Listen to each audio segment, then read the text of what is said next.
Bonjour, aujourd'hui je voudrais vous faire découvrir une chose primordiale. Votre nez, c'est ce que vous avez de plus intelligent en vous.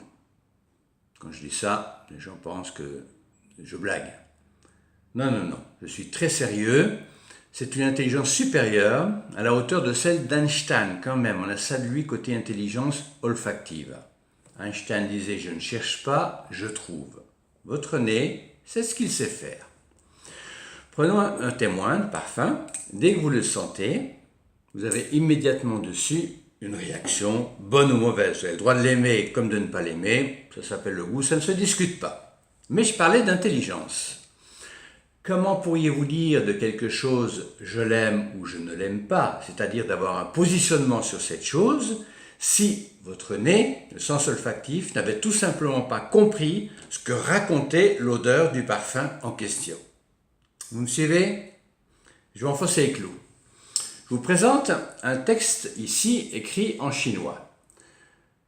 Quoi que raconte ce texte, à supposer qu'il parle de vous dans des thèmes pas sympathiques du tout. À tort, mais que comme ça. Vos yeux fonctionnent, votre sens visuel envoie à votre cerveau un descriptif de tous les signes observés, et puis ça s'arrête là.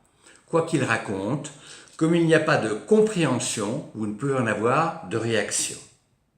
Je viens de vous démontrer que sur un parfum, immédiatement à sa perception, vous en avez une réaction. C'est donc que nécessairement, en amont, il y a une compréhension.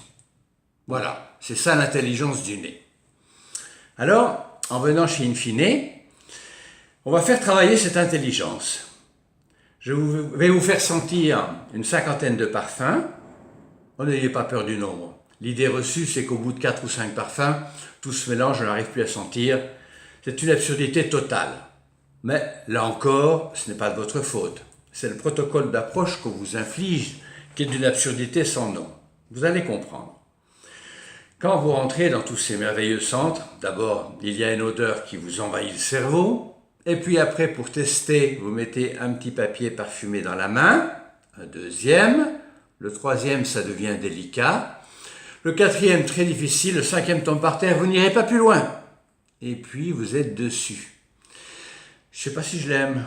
Et là, votre cerveau, à qui on s'est tant adressé avant, vous dit attention, celui-là, c'est Saint Dior qui l'a fait. Celui-là, c'est Saint Chanel qui l'a fait.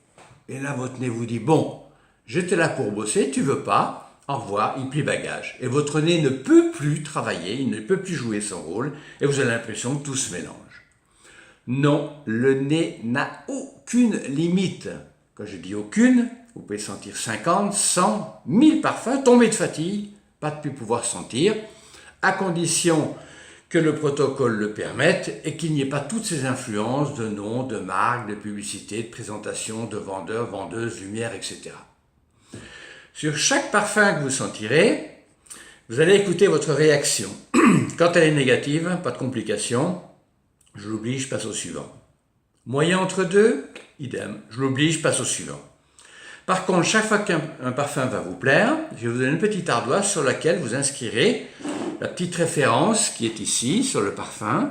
Voilà. Et à la sélection que vous ferez, qui peut comprendre 20, 15 parfums différents, il n'y a aucun problème, on la reprendra ensemble. Je ferai comparer à votre nez 2 par 2 cette sélection et naturellement, par comparaison-élimination, votre nez va hiérarchiser tout cela jusqu'à ce qu'il dise « Ah, c'est celui-là que je préfère ».